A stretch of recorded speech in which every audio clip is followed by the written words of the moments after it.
കൊഴിഞ്ഞാമ്പാറയിൽ യുവാവിനെ വീട്ടിൽ കയറി മർദ്ദിച്ച് കൊലപ്പെടുത്തിയ പ്രതി പോലീസ് പിടിയിൽ. മൂങ്കിൽമട സ്വദേശി ആറുചാമിയാണ് കൊഴിഞ്ഞാമ്പാറ പോലീസിന്റെ പിടിയിലായത്. കൊലപാതകത്തിന് ശേഷം സംഭവ സ്ഥലത്തു നിന്നും രക്ഷപ്പെട്ട പ്രതി അർദ്ധരാത്രിയോടെയാണ് പിടിയിലാകുന്നത്. കൊഴിഞ്ഞാമ്പാറ കരംപൊറ്റ സ്വദേശി സന്തോഷിനെ വീട്ടിൽ മരിച്ച നിലയിൽ കണ്ടെത്തുകയായിരുന്നു. ഗോകുൽ വി എസ് ചേരുന്നുണ്ട് വിശദവിവരങ്ങളുമായി.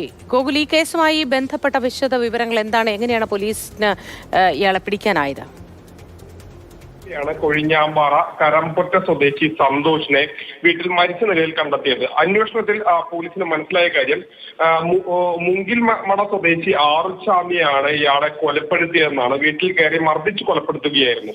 ആറുചാമിയുടെ ഭാര്യ തന്നെയാണ് കൊഴിഞ്ഞാമ്പാറ പോലീസിൽ ഇത്തരത്തിൽ തന്റെ ഭർത്താവ് ഒരാളെ സന്തോഷിനെ മർദ്ദിച്ചിരിക്കുന്നു, അവിടെ ചെന്ന് നോക്കുമ്പോൾ സന്തോഷ് അനക്കമില്ലാതെ കിടക്കുകയാണെന്നുള്ള വിവരം പോലീസിന് നൽകുന്നത്. ആ വിവരത്തിന്റെ അടിസ്ഥാനത്തിലാണ് ആറുചാമിയെ പിടികൂടുന്നത്. ആറുചാമിയും സന്തോഷും തമ്മിൽ ചില വ്യക്തിപരമായ പ്രശ്നങ്ങൾ നിലനിന്നിരുന്നു. ഇതിനെ തുടർന്നാണ് ഇത്തരത്തിൽ ആ ദേഷ്യത്തിൽ ആറുചാമി സന്തോഷിനെ മർദ്ദിച്ചതാണ് അങ്ങനെ സന്തോഷിന്റെ മരണത്തിന് ഇടയാക്കിയതെന്നാണ് ഇപ്പോൾ നിലവിൽ പോലീസ് കരുതുന്നത്. ഏതായാലും ഇയാളെ ചോദ്യം ചെയ്തു വരികയാണ്. ഇന്നലെ അർദ്ധരാത്രി തന്നെ ഈ വീടിൽ നിന്ന് മുങ്ങിയ ഇയാളെ വീടിന് സമീപത്ത് വെച്ച് തന്നെ ഇന്നലെ അർദ്ധരാത്രിയോടെ പോലീസ് പിടികൂടി. നിലവിൽ ഇപ്പോൾ ഇയാളെ ആറുചാമിയെ ചോദ്യം ചെയ്തു വരികയാണ്.